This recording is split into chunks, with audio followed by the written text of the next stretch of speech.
Akers versus Ghana Museum and Monuments Board 1971, in which Justice Aban held that there is a contract of service, an implied term imposing an obligation on an employee to serve his employer with good faith and fidelity, breach of which constitutes grave misconduct. So the court may imply conditions and warranties in the contract, as in Bartholomew and Co. versus Edu Jemfi, the case of 1962. But no, however, implied terms may be made by the parties to be subject to express terms, as in the case of Bartholomew 7 and Co. Limited versus Edu Jemfi of 1962. All implied terms may be excluded or modified by an exempting clause if apt words are used. So there may be exception to the implied terms. So far as the courts are concerned, we have different scenarios we can also cite to explain this. But so simply, we can say, apart from expressed provisions in the contract between parties, there could be also implied terms, either by the parties themselves, or by custom, or by the courts, or by statutes. So this will constitute really all that we understand by terms of a contract. So when you are writing a contract, two parties are writing a contract. What you put in paper, there may be a discussion before putting it on paper. It could be a negotiation. If it's a big, complex contract, there may be a discussion between the two parties. But not everything will be reduced into what is written as the contract. Some may be left just in the oral stage, and the others may be reduced to a written document. But that is not all. What we are trying to say is that your contract may introduce new terms, which are what we call the implied terms, which are not written but are introduced by either a law, which we are not even aware about or aware of.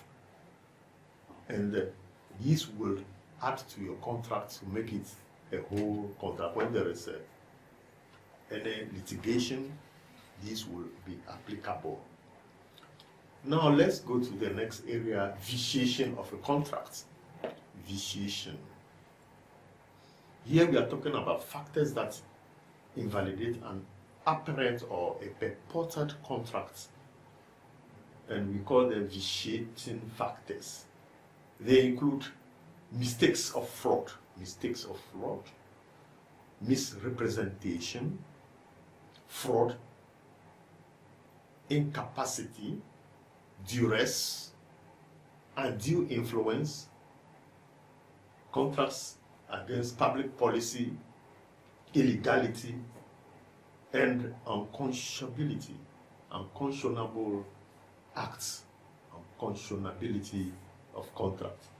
We can look at them briefly, one by one.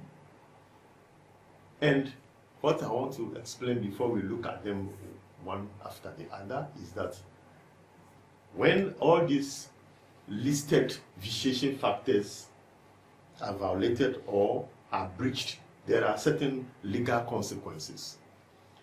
Such a document which is vitiated can be declared as void, voidable, and therefore cannot be enforced in the court of law.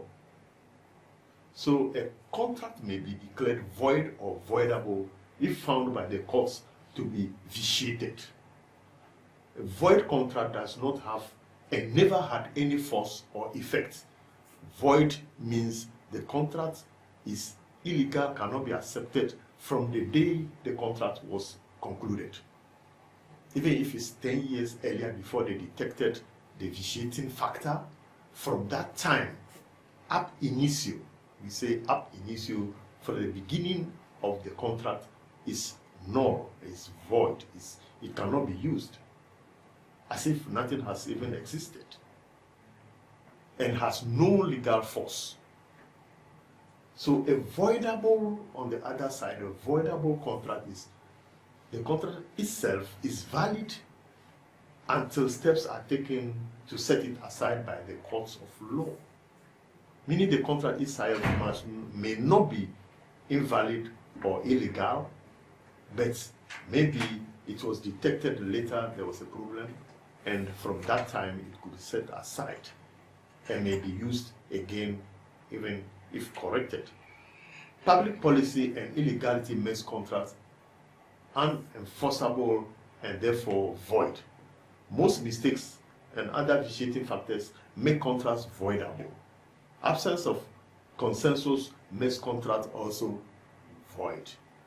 All these are elements we need to understand, but because of the scope of the course and the time, we may not go into details in any of the instances, but we just try to explain for your understanding to appreciate the role of these basic principles.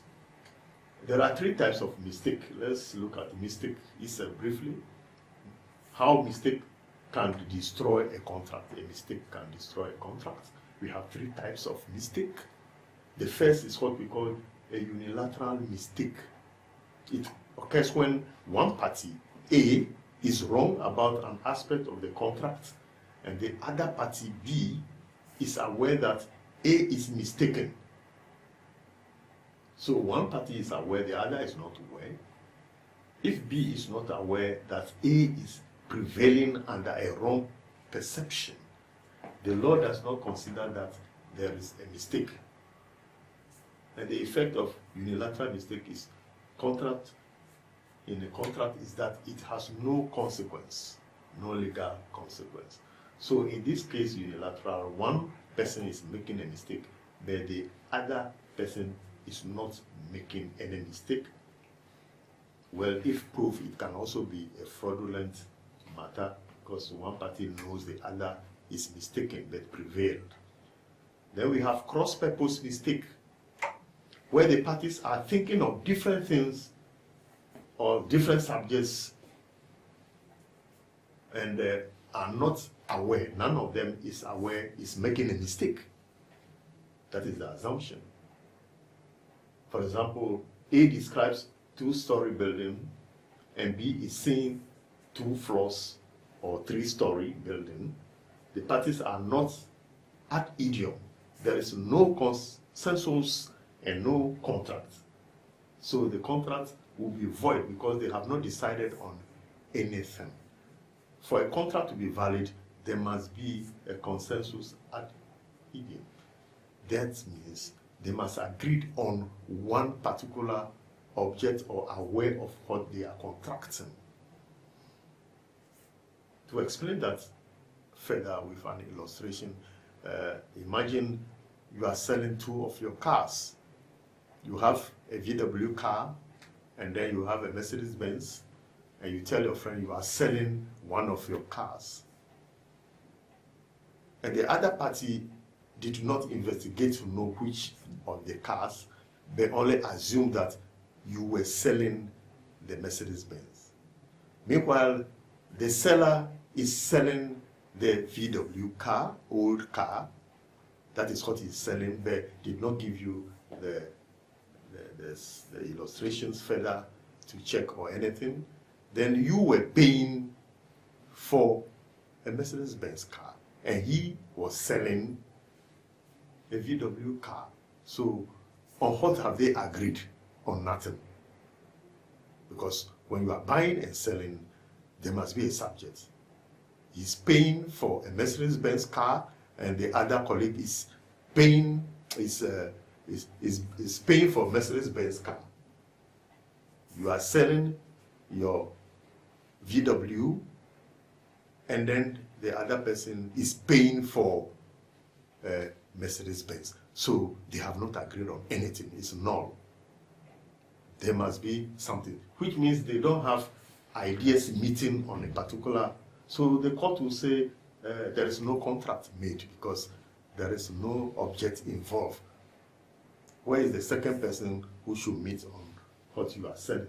So such a situation in a contract can make the contract vitiate. It will vitiate it and cannot be accepted as a contract because you have not agreed on anything.